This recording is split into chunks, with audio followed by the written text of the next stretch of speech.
Welcome back to Fortitude, folks. J.W. Wilson with my co-host Brenton Payne across the table. We are brought to you by Captex Bank, the greatest thing going in banks around this town. You know why, Brenton? Because they're a local bank. They're not some big national conglomerate. And if you want to talk to the boss, Mike Thomas. No cap. I'm back. You can talk to him whenever you want, like 2 o'clock in the morning. Sometimes we text him there to see what he's doing. He doesn't respond always instantly, but he will get back to you. He's one of those kind of guys. So think Captex when you think about banking. He is the guy who introduced me to the concept of buying a certain type of bed so you don't have to wear the CPAP deal. Do you have snoring issues, either of you guys? Not that I know of. I've never heard myself. I don't think so. I don't. Yeah, right. I mean, I don't think. No, we're pretty okay. I got a humidifier by the bed. I got an air purifier. This is not surprising. Yeah, but no CPAP. But one time I did go to a buddy's place, Jay Barksdale, and he was living in this small place in Austin for the legislative session, and I was like, what's this contraption by your bed? And he just looks at me and goes, that's a marriage saver, man. That's what that is. And I guess that CPAPs are. So I guess we're not going to talk about what we had planned to, but we can talk about CPAPs if you want. No, let's talk about. I want to ask you about the situation in Ukraine, the war with Russia. We'll just get off a light topic and go heavy. Well, let's go because I want to know what you're thinking. I've never asked you. So I got a friend from Russia who I grew up with, and he lives actually in Denton County, but he owns a couple businesses around here. He's got like 100 IT guys in Belarus, and he sends me plenty of information that he sees as like very objective, and just kind of has tried to explain and done a pretty good job on the history of what's going on there. I mean, it's a different place. I watched a documentary on Netflix called Winter on Fire, and it talked about the 2014 activities that took place. Right. And the one common theme with all this is somebody read a post on social media and somebody took to the streets. Like, I mean, I do think that is kind of just part of this rhetoric now with this. But, I hate to see that conflict like that. But there's also a part of me that's like, this has been going on over there for a long time. And, how much of a part do we need to play? What do you guys think? Peel, what do you think? I think it's pretty interesting. I didn't think we would ever see like air-to-air combat really again. I thought it would any future wars after probably, our shock and awe campaign and that sort of thing would be insurgent type war. So I thought it was interesting to see dogfighting and tanks and that sort of thing. I heard on the radio actually that that Ukraine Zelensky has recruited 300,000 Ukrainian IT folks to wage essentially social media war, but not with misinformation. It's very important to the Ukrainians to only present truthful information because they don't want to sink down to the Putin level of trickery and nonsense. So I think it's interesting. I think Zelensky has presented himself as being really competent and, I mean, at the risk of being too casual, really cool throughout, filming himself in the streets and carrying his iPhone around and wearing his gear and it's an interesting situation. It is. I mean, it's interesting in the like cultural difference of like us in this country and there, where it seems real commonplace to fight like that. Like it's like a very like warring part of the world. I don't know how else to say it. Where, I mean, we'd be lucky to get our kids off the couch. Like I mean, I cannot imagine if just imagine our lives. Like, come on, guys, we gotta gather up the family. Wives and children, go one place, and then the dads are all going down to Sundance Square or something. Take to the streets or something. With your cowboy gun. Yeah. Whatever you can find. Yeah, exactly. Yeah. And then the weather, like that whole thing, Winter on Fire, was like, it took place from like October through February or March, and it's just brutal, man. I mean, you're freezing out there. Right. It's like there's a ton of history, and, well, I think it kind of leads to this subject we're about to talk to. A ton of art is probably, and maybe you guys know more about this. Does art emerge from places like this? It's like it's almost like the pain has got to come out and come to the surface one way, and it seems like through arts and music, a lot of times it does. I'd be really surprised if no art came out of this at all. That would be really surprising. I mean, so I think the only real answer is yes. I mean, for sure, it will inspire all of the above. The voice you're hearing, Britton Payne, belongs to that of a good guy, a longtime friend of both of ours, the managing partner of the William Campbell Gallery here in Fort Worth. Welcome to the show, Peeler Howell. We are honored to be in your presence today. Thank you for having me. We made him smile. It's been a long time since I've been able to make Peel smile, man. Peel's one of our buds. Like I said, we've known you a long time. You got a really cool story. You do a really cool thing now, which we're going to delve into here. Before we talk about the gallery that you manage so well, where are you from? I'm from Fort Worth, third generation on both sides. Very nice. Your family, though, has got a little bit of a story, right? Some of your distant relatives have done some things. Yeah, they've done some things. You want to talk about that, or it's kind of a long story. give us the 1 minute or 2 minute version of that.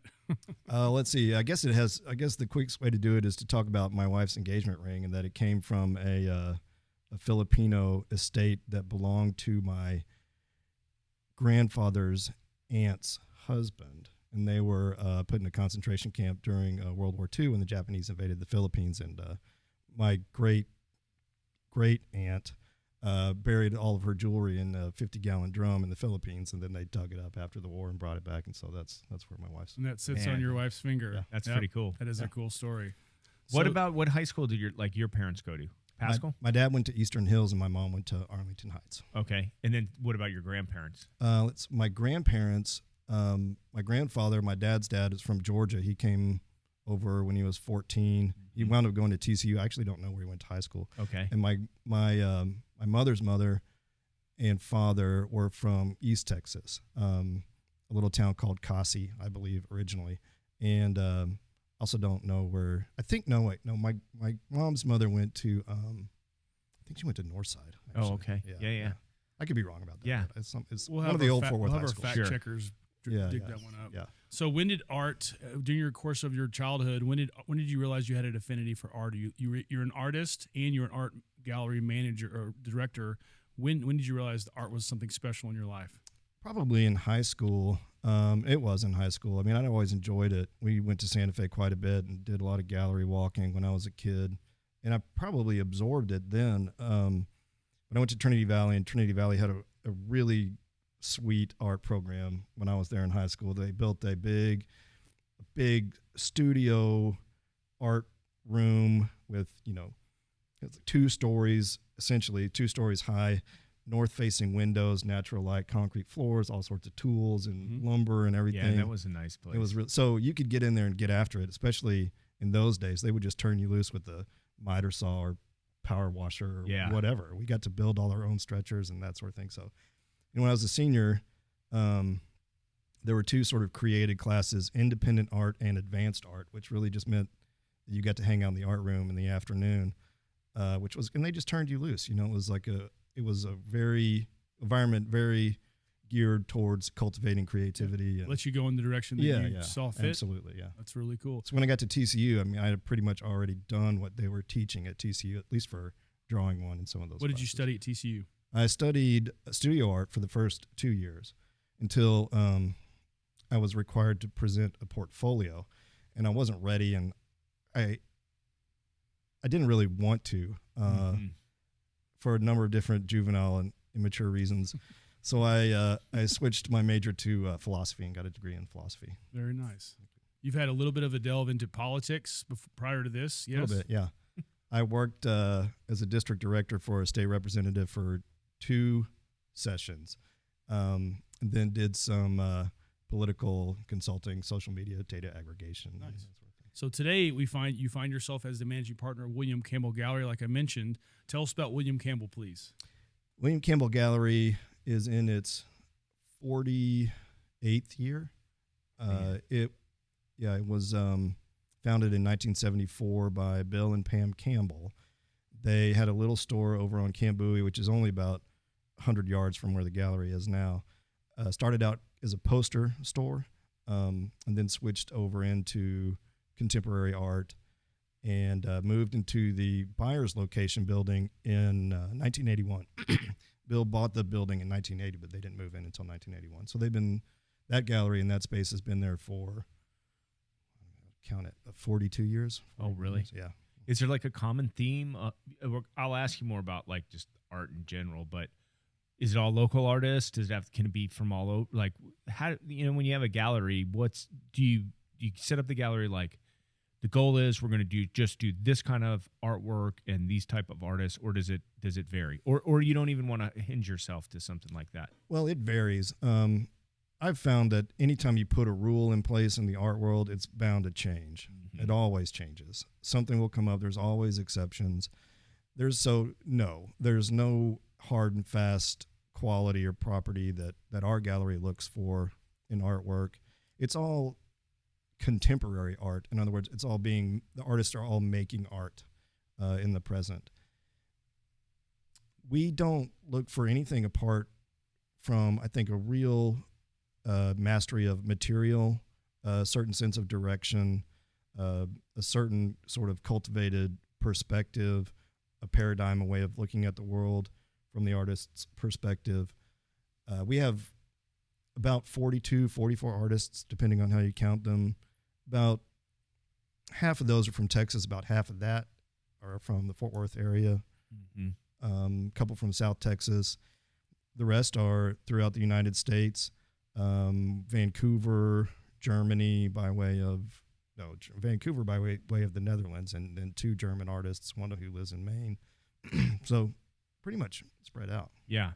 How difficult is it for an artist, generally speaking? I've heard stories about New York artists trying to find a place to represent them, a gallery, and it's really, really tough. Yeah. But how hard is it for an artist these days with the internet and all that it's doing? How difficult is it for the artist to find a gallery to represent them?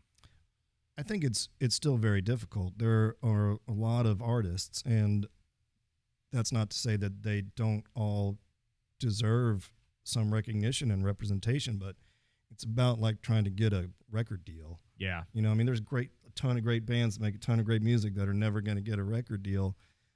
So it is very difficult still. And what do you think that reason is? I think it's just volume. Yeah. I really do. It's a great analogy, by the way, the record. I like that. Yeah. Oh, thank you. There's just too many. There's too many. Yeah. I mean, We heard that pushback on our podcast a little bit, but we pushed through and continued. You guys endured. Yeah. No, but it's just, you think there's just so much out there. Yeah, there's so much.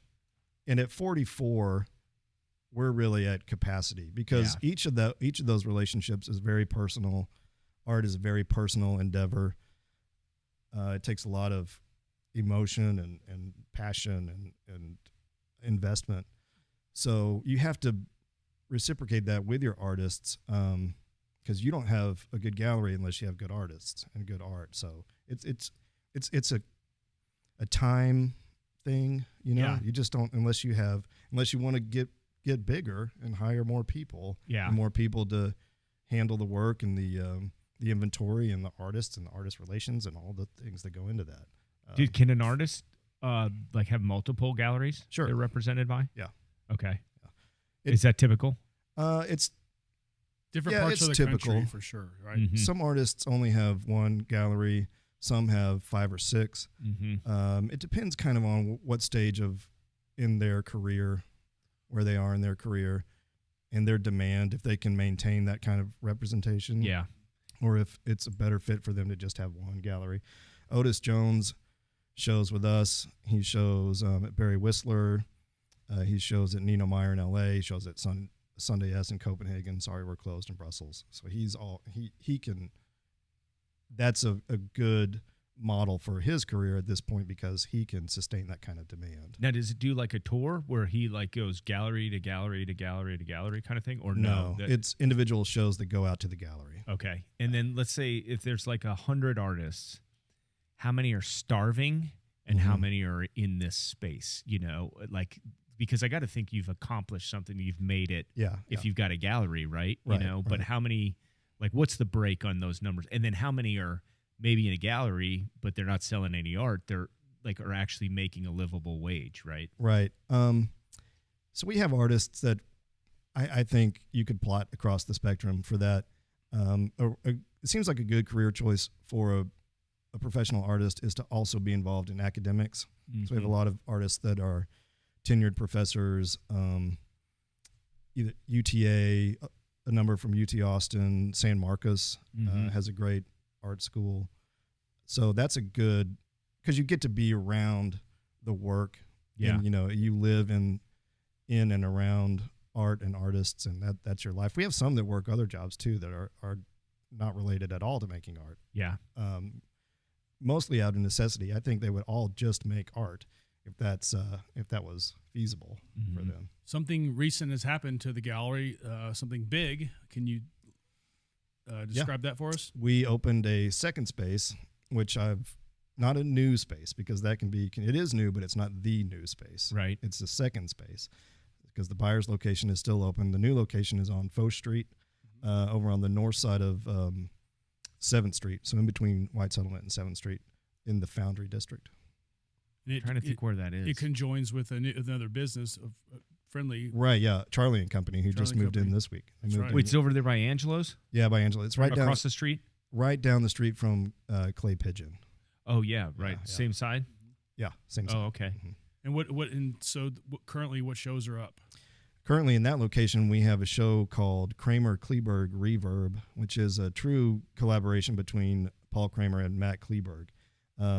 They worked together from the genesis of the idea of the show and came up with 18 paintings total. Matt's got 8, Paul's got 10. It's interesting to watch them work together because artists don't always do that well. Yeah. But it was almost seamless. I mean, they did it. Paul is a graphic designer by original trade, and so he took some of Matt's paintings and did little vignettes and blew them up, combined some of Matt's colors and created his own palette. But they're interesting to see together because you can tell that the paintings weren't created separately and then just hung together for a show. Like, it's not a 2-person show in that. It's not like separate. It's coming from separate places. You can tell by the work that it was collaborative, like Correct. from the onset, from the beginning. Right. Yeah. Yeah. Does that happen very often? Like, did they, or did you guys do that by saying, "Hey, you two dudes should meet each other and do this"? It happened pretty quickly. We just got on a conference call and asked them if they wanted to do a show together, and they sort of took it over from that. I didn't hear anything for like 2 months. You didn't even know I knew they were doing it, but I kept having to check in and say, like, "Hey, you guys need something? Like, is everything cool?" Yeah. And they're both so good and so laid back. Paul finally called me and said, "Yeah, we're good. Yeah. No worries." I was like, do you need anything? I mean, like, because a lot of artists, they like to check in a lot. They kind of have to maintain sure 2 or 3 times at least a week. And these guys were just super easy. Yeah. Like, we'll have it done. It's cool. No worries. That's cool. Yeah. So, Peeler, we have put together a slideshow presentation behind you for you to go through some of the artists and their respective pieces. Probably go 6 or 7 pieces. These are artists represented by William Campbell, correct? Yes. Correct. I hope you spend a minute or two on each piece, kind of give us the really the good nuts and the bolts on it and who it is and maybe what's interesting about the piece, because I think everybody has. These artists have something they really specialize in and what they're really good at. It'd be fun to learn kind of a little bit about what's going on. All right, but before you start, like, what makes great art? Like, I mean, I could draw a little like, it's very hard, especially in the kind of art that you guys are dealing with. Yeah. Eric Lee came on. He spoke a lot about the historical aspects. Like, this guy's the first guy who paints a landscape, like in the beautifying of the landscape. I remember that kind of stuck out. And like, there was a lot of historical aspect in this day and age with so many tools, including what's behind you. And I think that we're going to pull up one of these pieces. Maybe it's like using digital, like all this stuff. It's like, what makes somebody sit there and go, "That's art, man. Like, that's good. I want to pay like thousands, tens of thousands." Is it demand? Is it simply demand? Somebody wants your stuff?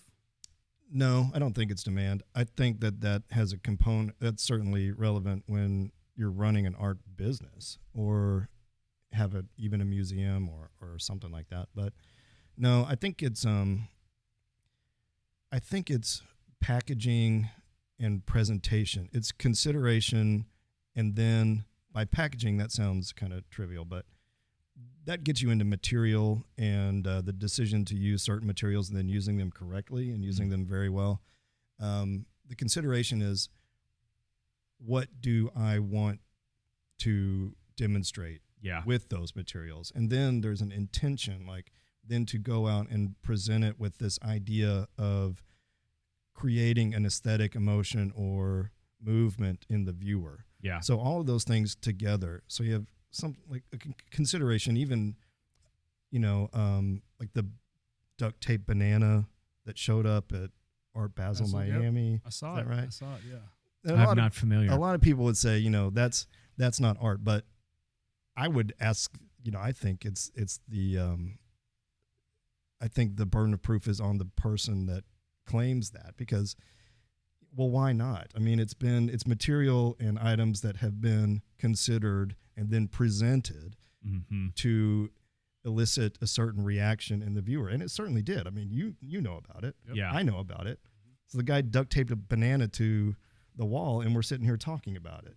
So there's that component too. Is it great? No, not really. Yeah. I mean, I think it's kind of fun and interesting, but how much of it is like the story behind it, right? Like, so I remember reading about at the Modern, they had this guy who would build like out of paper these scenes. Like he built the scene from when they grabbed those guys from the boat from the Boston Marathon bombing. Yeah. Like he recreated it and then all that.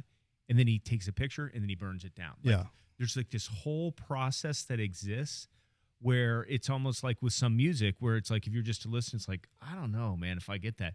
But then if somebody explained to you like how many samples or whatever, like the process, Right. it's like, wait a minute. And then maybe that's kind of like the eye of the beholder too, where it's like the satisfaction of the actual piece owner is like, why I love it is because this guy went through so much to do this. And then that makes me feel really good that something was so painstaking, Yeah. I don't think that's an original idea.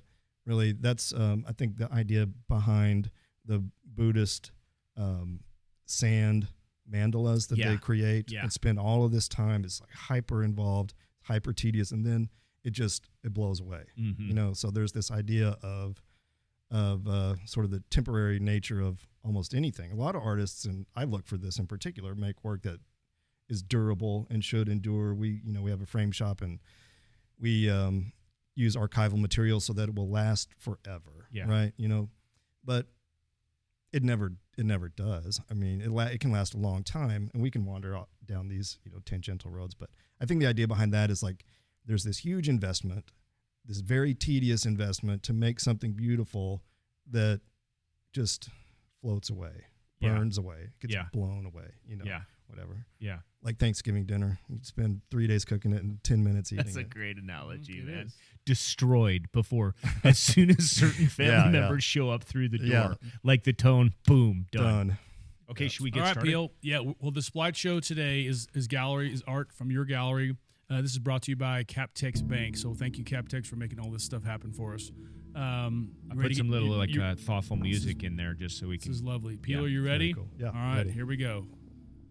This is Otis Jones. It's one of the more recent paintings that we had from Otis. It was a commission that went down to a gentleman in Dominican Republic. But it's a great example of where Otis is now in his career. So this is acrylic and linen canvas on a wood platform. And Otis has really pushed expanding his paintings out into a sculptural area. Wait, so this isn't a picture of a sculpture. This is a painting? Well, it's both. It's a painting and a sculpture. So he's blurring the lines between painting and sculpture, between 2 dimensions and 3 dimensions, and showing you at the same time this celebration of material with the staples and the glue and the paint. It's raw for sure, but it's also very refined. They're very tactile. If you were to touch it, it has this great tactile rawness, but the paint is like paper smooth. It's just great. It's this kind of saturation of the senses all the way around, and the color is in person this beautiful kind of periwinkle color. Doesn't translate well digitally, but art doesn't really translate unless it's digital art. Yeah, like I can't tell. Is this like hanging on a wall, or is this the picture of the sculpture? This is a picture of the painting that's hanging on a wall, but it comes out like 5 inches. Just the painting? Yeah. Okay. So, this is for Peeler, by the way. I just wanted to remind I'm you. asking you to get Peeler to explain it more. I've known Peeler maybe longer. Peeler was in my wedding. Can we get back to the He was at my slideshow? Do you mind? Okay, one quick. How much points do you get as an artist for that inventiveness, right? The newness of what you kind of, right? Because he's kind of, is he new at adding the two together or no? No, not new, but no.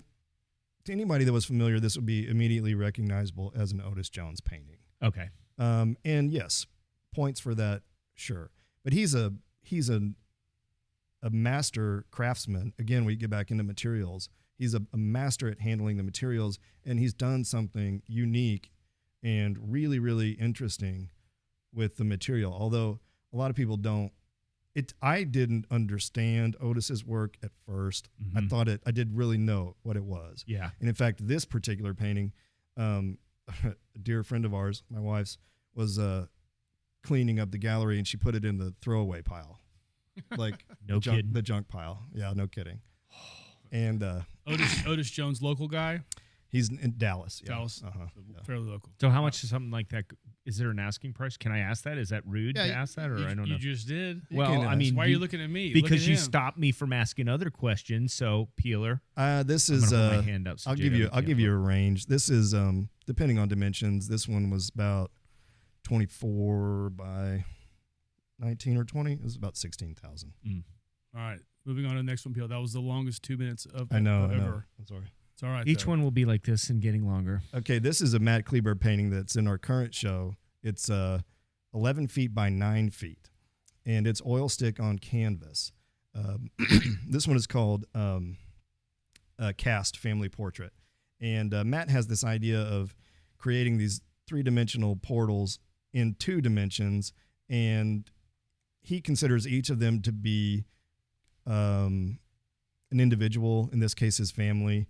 I think the idea came to him like when his kids were climbing on top of him.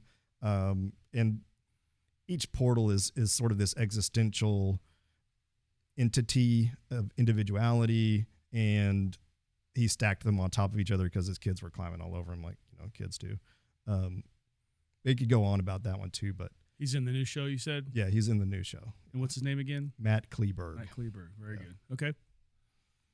This is Pete Meyer, who we got introduced to last year. He paints out of Buck Hill Falls, Pennsylvania.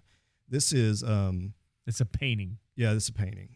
It's a waterborne paint that he gets from DuPont, and it's about 28 or 30 layers of this waterborne paint. He uses an airbrush, traditional brush, his finger. What's waterborne mean? Waterborne, like water base, right? Like acrylic is a waterborne paint because it's water soluble, and that works well because Pete only uses 10 colors and then he stacks the colors to create new colors, and you have to be able to see through them to do that. So at like 30 layers, this is painted on aluminum, and then it's clear coated, and what you really get is sort of this mirror effect. The light really refracts through the paint and bounces. So they look like they're illuminated, but they're not. But so it's aluminum substrate, waterborne paint, and then they're clear coated at a body shop. It's a for sure. And it's a paint job. Does he paint over a photograph? No. In fact, he only uses photographs as reference. But this is an original image. In other words, it's a painting of a snow monkey, but it's not a painting of a photograph. Oh, no kidding. Yeah. So in that sense, Pete is not a traditional photorealist because he doesn't paint photographs. He uses photographs for reference, and then he creates his own image. Do you think that he tries to find subjects that are like super popping with light in order to like do that with his? He likes really strong, right in your face kind of stuff. He's a car guy. He was the senior designer at GM from 1969 to 1980. So he likes to paint cars to scale, 1-to-1 scale.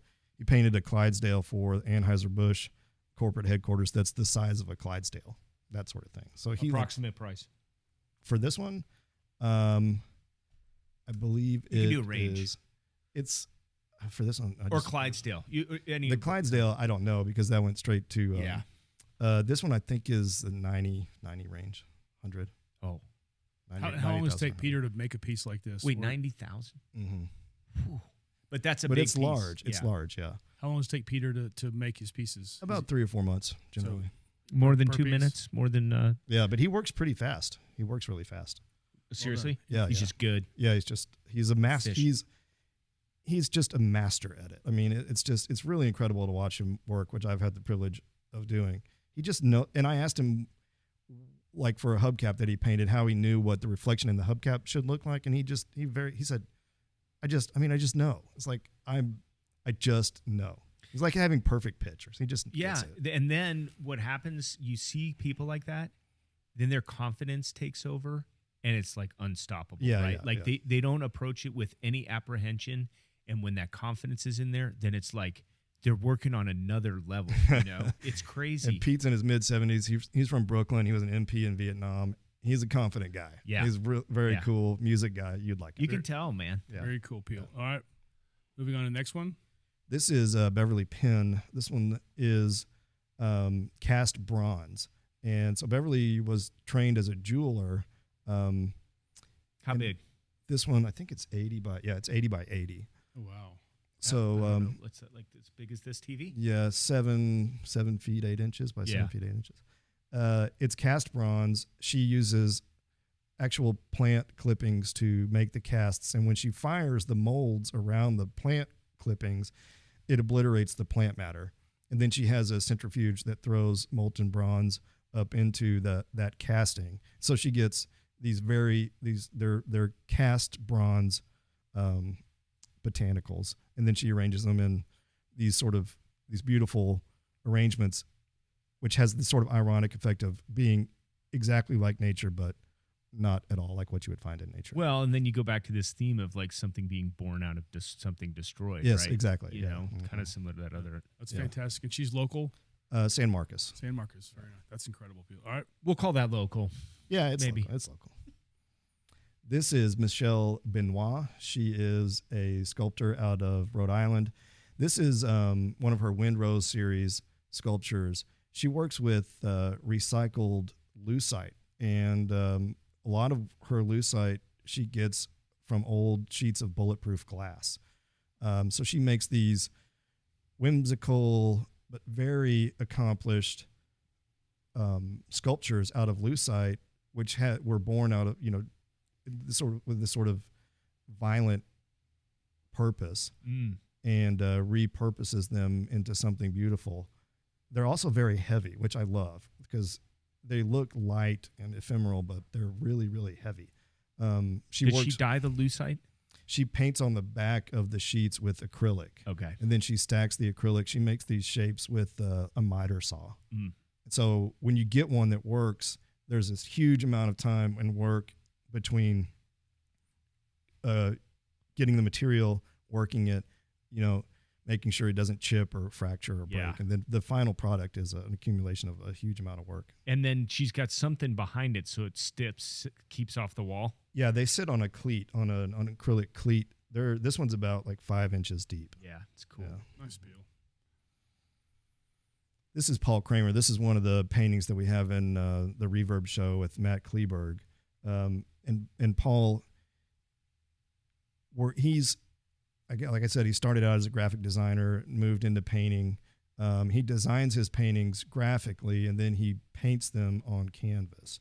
But they're very flat in that sort of acrylic kind of way. They don't have a lot of depth immediately until you're in front of the painting. But this is one that he did in collaboration with Matt, where he took some of Matt's colors and then combined them and just did his kind of own geometric riff on what the ideas they had been working on.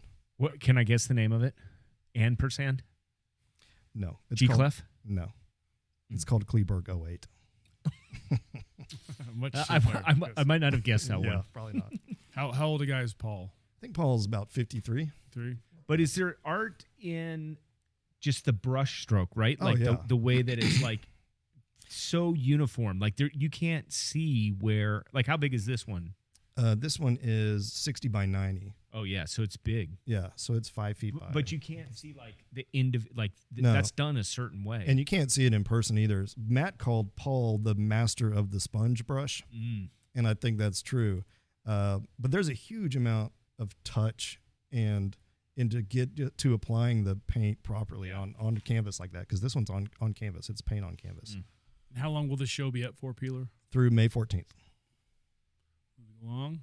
this is Frank Tolbert. This is in our current show at the Byers location. This is an extension of a project that Frank started in 2014 called the Texas Bird Project. So Frank is from Houston. He lives in Houston.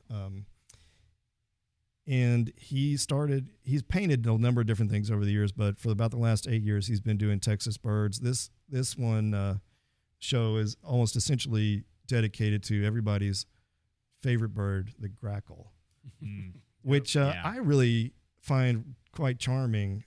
And again, this one is a really beautiful painting in person.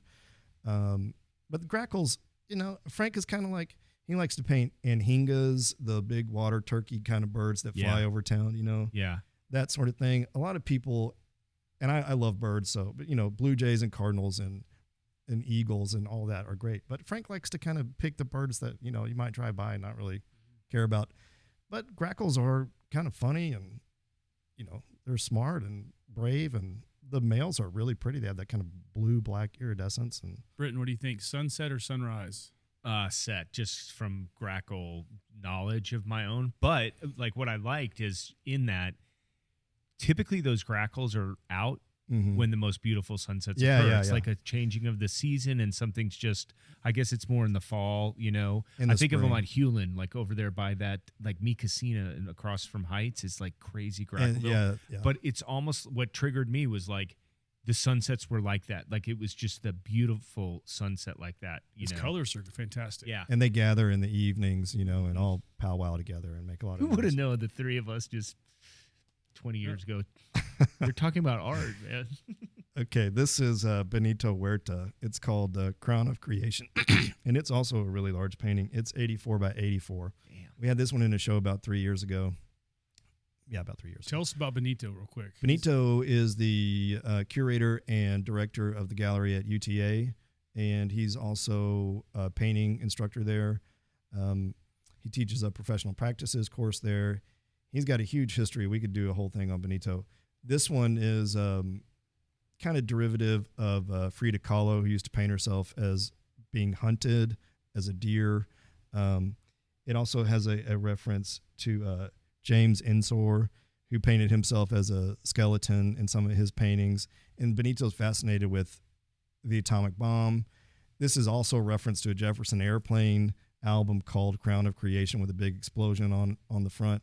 But this is a very Benito shape for the atomic bomb explosion. It's almost kind of like a florid in a way. It has kind of it's pretty. I mean, this is interesting too. If I was going to ask JW, do you need a pointer someday? I need a laser pointer. What type of hair that would be? J-Dub. What do you think? That's kind of representative of the corners there. Facial hair, maybe. This is also a self-portrait to a certain extent because those are Benito's teeth. Oh, no kidding? Mm-hmm, yeah. Nice. So it's very Benito. About as straight as mine. Yeah, huh? very Benito. It's got like 7 or 8 different references. We could talk about it for a long time. Yeah. It's really Is he a awesome. cool guy? Yes, very. Yeah. And it's super, super cool in person. He's one of the. What's the story with him in the Amon Carter? At the time, he was he hung 2 big works in the entrance of the Amon Carter. I don't know which iteration of the Amon Carter it was, but it's been a little while. But he was the only living artist to show in the Amon Carter at that time. Kidding. That's amazing. Did he grow up around here? He's from Corpus Christi originally. Okay. And then lived in Houston. Then he moved out to San Francisco in the late 60s and did concert promotion and designed posters and rock posters. So he hung out with the Stones. And he was at Altamont, that sort of thing. Oh, yeah. Yeah. His wife, in fact, Janet Chafee, is the art teacher at Trinity Valley High School. Oh, no kidding? Yeah. Oh, man. Is. No, those teeth are representative, too, of Grateful Dead, Steal Your Face. Like, they look a lot like from that era. And Benito in his studio has got this big bookshelf full of LPs. Rick Griffin and stuff like that. He would know all of that stuff. Mm-hmm.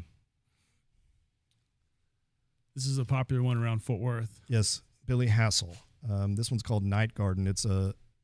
He did a couple of different versions of this image.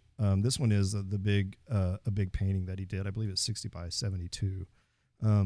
Billy is very involved with the Texas Parks and Wildlife Department. He does a lot of conservation work for them. He does a lot of work for them. He's featured in their catalogs to raise money for conservation. He's also very interested in flora and fauna, Texas especially. So all of this, even though it's stylized, is physiologically correct.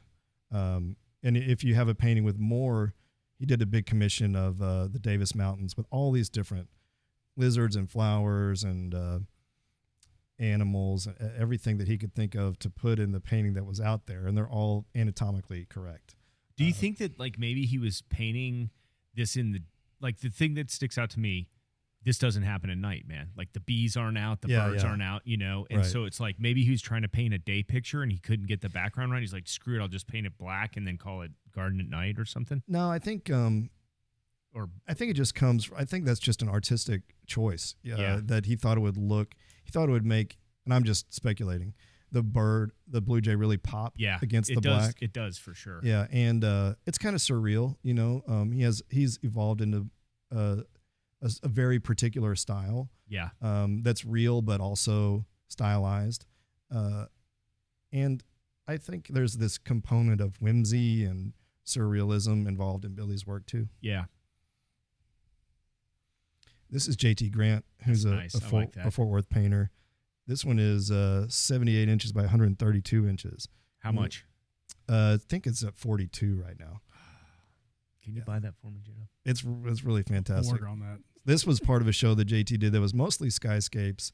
That's beautiful, man. They're beautiful, yeah. But there's also the horizon is skewed. It's supposed to give you ever so slightly a sense of being somewhat unbalanced. Yeah. And even though there's this big open skyscape, JT uses this Texas skies a lot for his inspiration because there's this permanence about it, but also it remains dynamic. It's constantly changing. Painted from a photo? He takes photos as reference, but no, it's an original image. The reason I ask is if you think about this is the way your camera would show it. This is like what one of us, if we were like, oh man, let's take a picture of the sunset or this sky. Yeah. We would have that tilted. It's like, it's so representative of a photo, you know? Right. You can find his works all over town. I mean, they're in all the big clubs. Gorgeous, I believe. man. The way he captures that, though, is crazy good. And again, you just have to see it in person. I don't know how else to say that, but I'll come see it. Yeah, you should. Till when? This one's actually at his studio right now, but it's around. We could go see it for sure. Could you take a different currency? Maybe can you buy with Bitcoin there at the studio or? I think JT Kleekai only deals in cash. Okay. This guy might take your Bitcoin though. This guy, he's very forward thinking, I believe. I know who this is. This is our buddy John Holt. John Holt Smith. Okay, explain the process because otherwise you're gonna, you know. So John Holt takes a digital image and then he uses his Mac to take the color sequence of that image, and so he extracts the colors digitally out of the image, and it just basically creates this sequence of them, this linear sequence.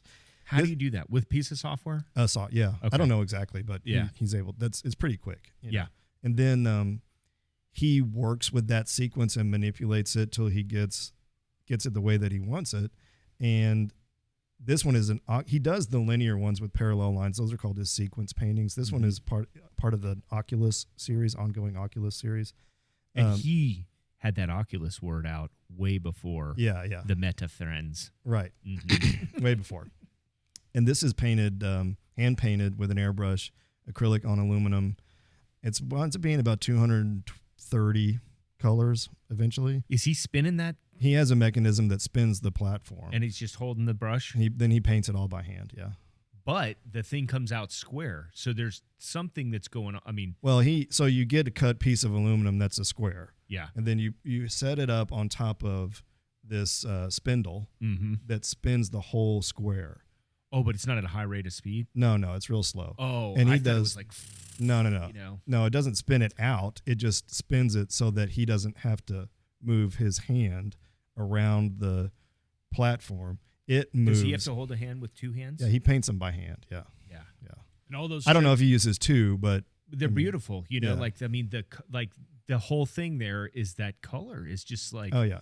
What can those things exist in the same place? You know, like, if you've ever traveled internationally to your surfing adventures, I just saw one in Customs, U.S. Customs. When you come out of DFW Customs, there's a large, what do you call it, a vertical No, it was like multiple circles, I thought. Or maybe it was in the terminal D. Yeah, he's got a few over there. I know there's a really large sequence. It's just vertical. Yep. That's the one I was Yeah. referring to. Yep. There used to be one at Shady Oaks, too, in the stairwell. I don't know if they still have that or not.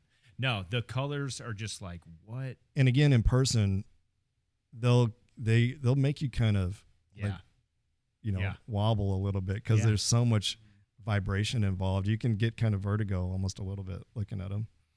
The first time I looked at it, my eyes around each circle individually, from beginning, like in the center to the outside. Well, that'll put you out right there. And I feel like Cole, who ate at a shrimp place here afterwards. Right. Yeah. How old a guy is John Holt? I think he's about 10 years older than me, 52 or so, 53. Yeah.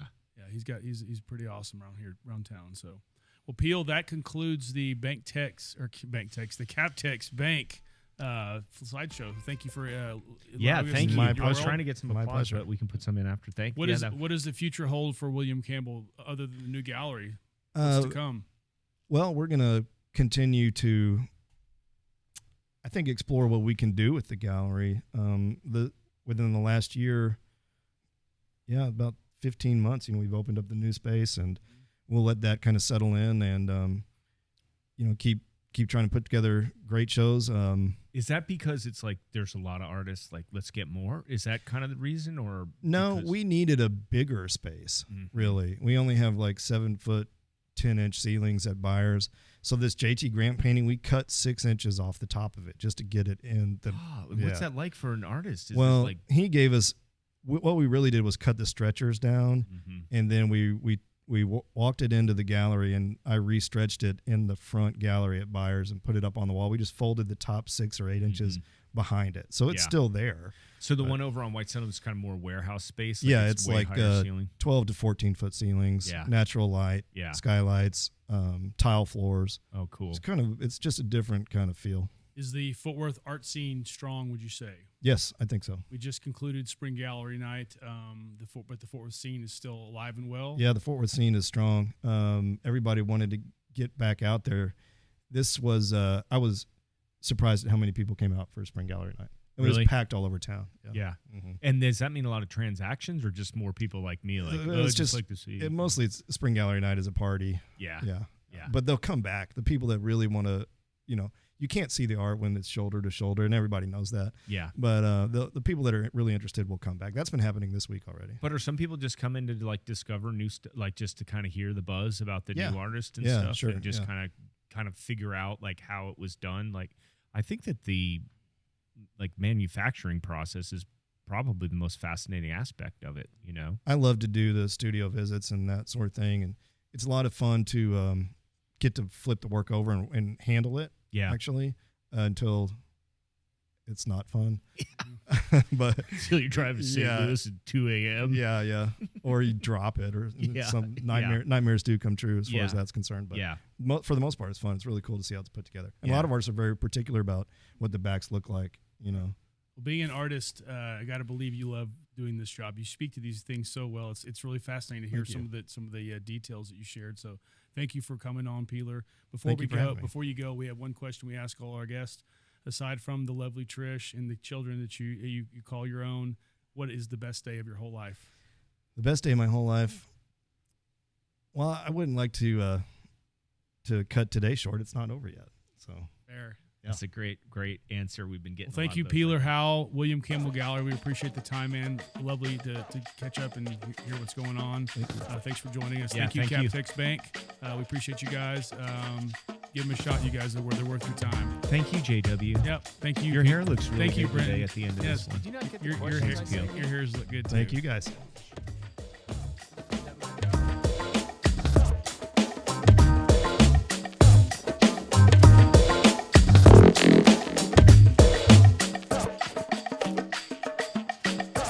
Fortitude or